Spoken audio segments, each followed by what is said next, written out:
Hello, hello! The doc is in, and welcome back to a video.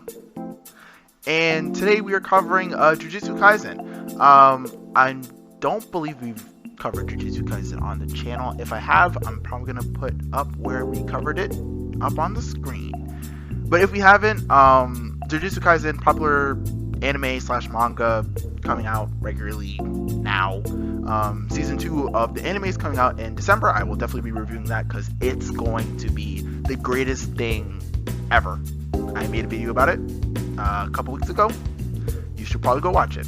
But a very brief overview of the story. The main character is Yuji. He's possessed by a curse. Curses are like the villains of the story, kind of, sort of, but the story is way more complex than that. But curses are like evil or whatever, made of people's negative emotions towards certain things and stuff. And basically, Yuji's possessed by the king of curses, Sukuna, and so now Yuji's on a suicide mission to eat all of Sukuna's fingers and then die. Alright, cool. Anyway, so we're on chapter 181 of Jujutsu Kaisen, so yeah, if you've never heard of the stories before, I mean, you want me to just talk about it, sure, but if you are like vaguely interested in the series, I would say just go ahead and watch it or read it. It's pretty good. Anyway, let's just hop right into the chapter, 2 minutes in or whatever, but hop right into the chapter. The first page starts off with this guy basically talking about this guy's talking to somebody else. He's basically saying like, oh, this guy's foreign, and he's submitting a manga, and we see we get like a picture of the guy, kind of, and he has like white hair, seems cool, but I don't think he's old, so, I mean, they call him a kid, so he's probably not like young, and we'll be seeing him later on in the chapter, but for now, we're cutting back to Yuta, and where he's at this time in the manga. So in the previous chapter we had Yuta finishing up his fight with let's say cursed energy output guy and Uro. I don't remember, or no, his Rio. Rio? Yeah, Rio, which is cursed energy output guy with the guy with the pompadour originally. And then Uro, who had the sky manipulation thing. And basically we have Rio basically saying, Yuta, you're at your limit.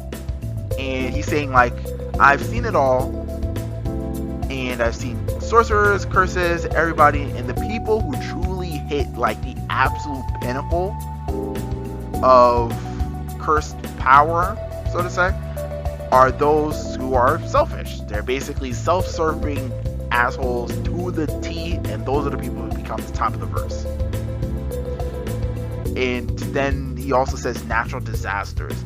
He's necessarily relating people who are like this level of like self-servitude as being called natural disasters, or if you're saying people of that level and natural disasters. So I'm assuming they're basically equating people who have cursed energy, who also have this sense of self that transcends anything else in the universe, become like in essence natural disasters of power. And also we get like a very nice panel of Sukuna in like his prime form forearms, that weird half covering of his face. I mean, he looks absolutely grotesque. So I think in essence he's just talking about like Sukuna, like which is actually interesting because we know that he's like an old sorcerer, and so that kind of suggests that at some point or other he's like met Sukuna before, or at least like seen like the exploits of him, which is very interesting. But going on, it basically says like, Okotsu, you're sweet, he says, in the context it says sweet meaning naive, but you could also say sweet as in like he's just a good person.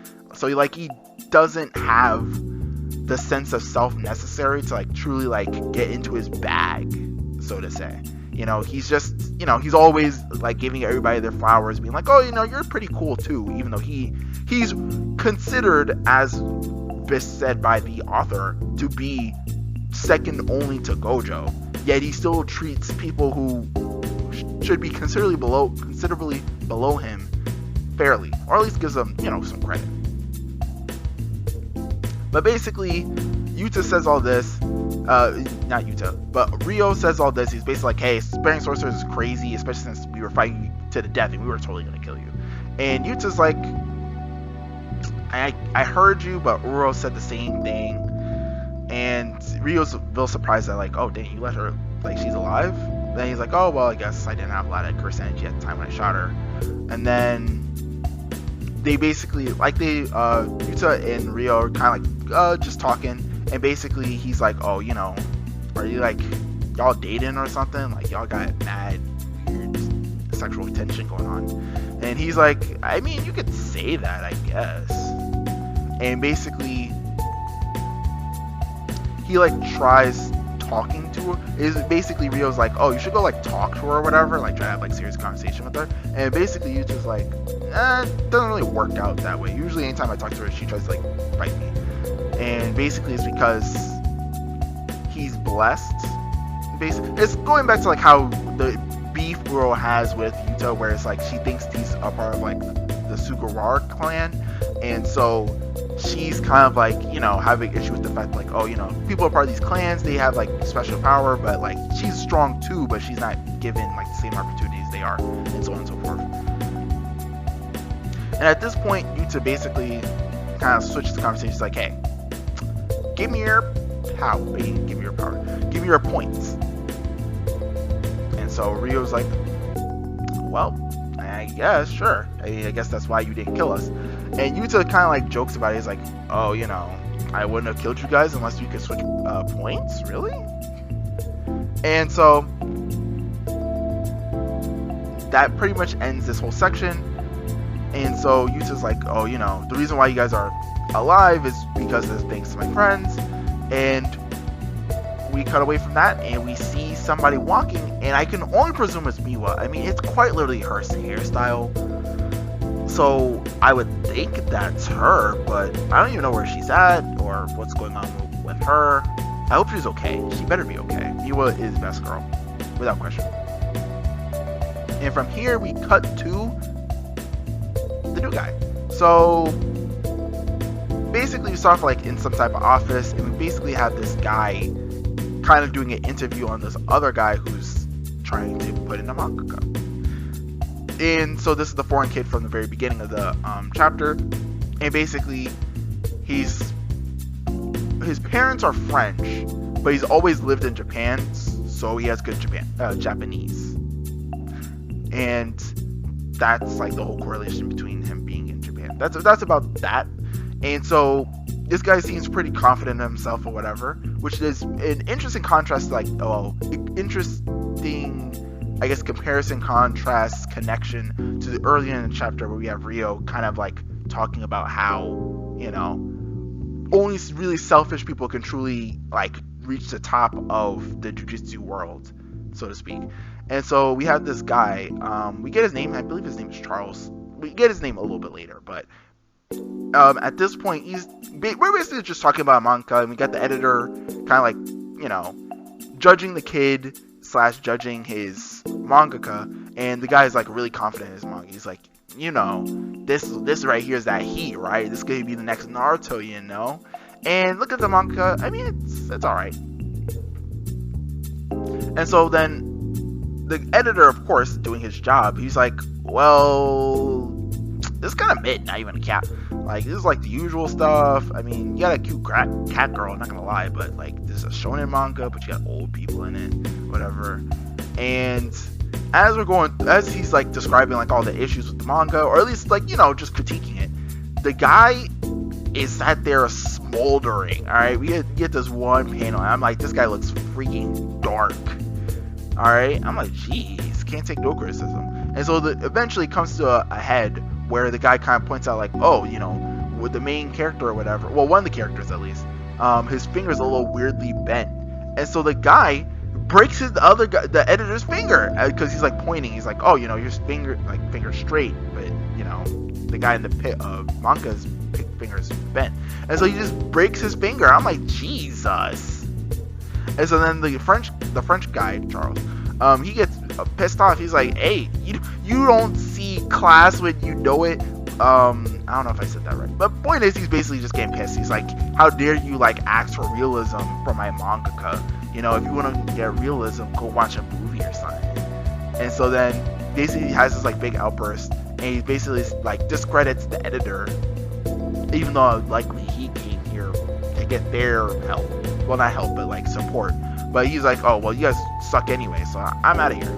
And so then we have him like kind of thinking, not thinking, but like kind of, yeah, I guess thinking about like, you know, what is a manga, what is a mangaka, and that sort of thing. And we cut from there to Hikari and him. Oh, also we're with Hikari now. With Hikari and him hanging out in a Ferris wheel, and basically Hikari's kind of like complaining like, dang, I'm laying here with a dude, and the guy is just like, well, I didn't tell you to come here, you know. And basically the guy, they're basically like not having small talk, but they're kind of just talking or whatever. And Hikari's basically like, oh, I can't wait for like me to be like in here with a girl. And the guy's basically like, oh, you're being optimistic, whatever. And they're just talking back and forth about stuff.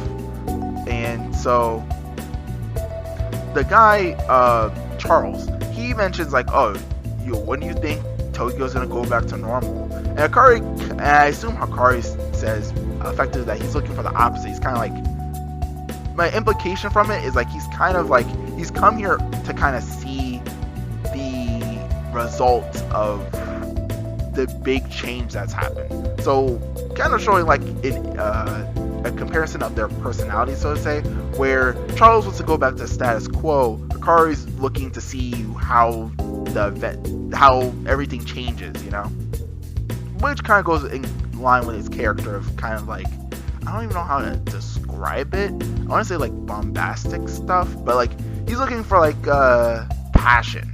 That was like his thing. So the passion of this creation, he kind of wants to see the result of it, so to say.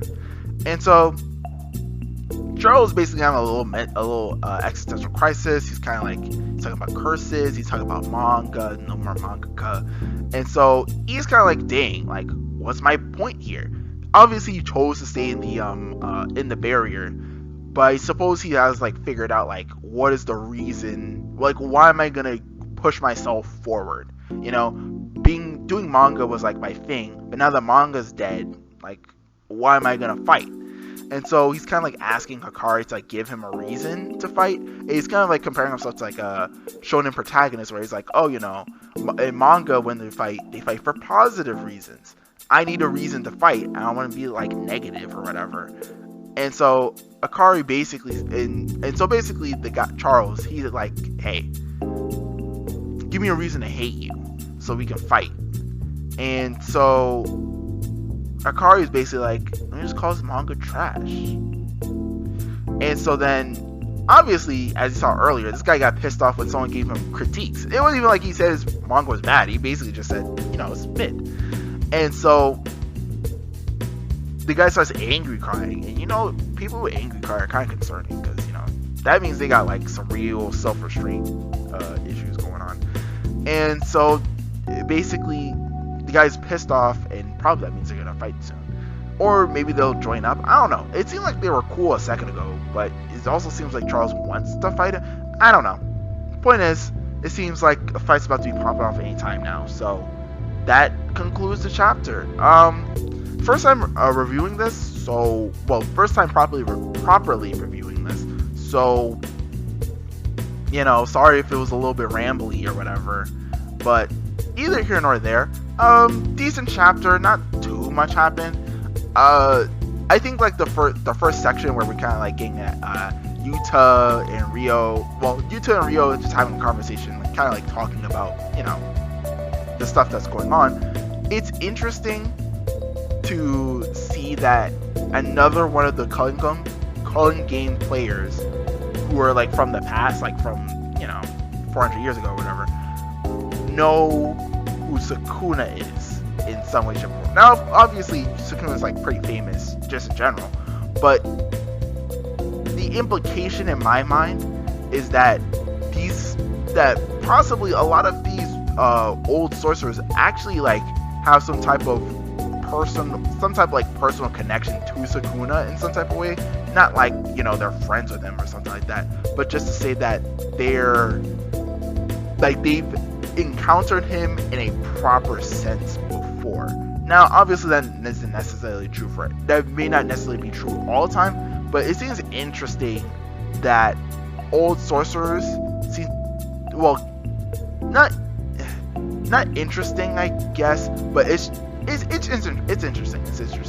It's just not surprising that they hold him in such high regard. I mean, obviously they hold Sukuna in high regard at this point in the story, and in the future point in the story.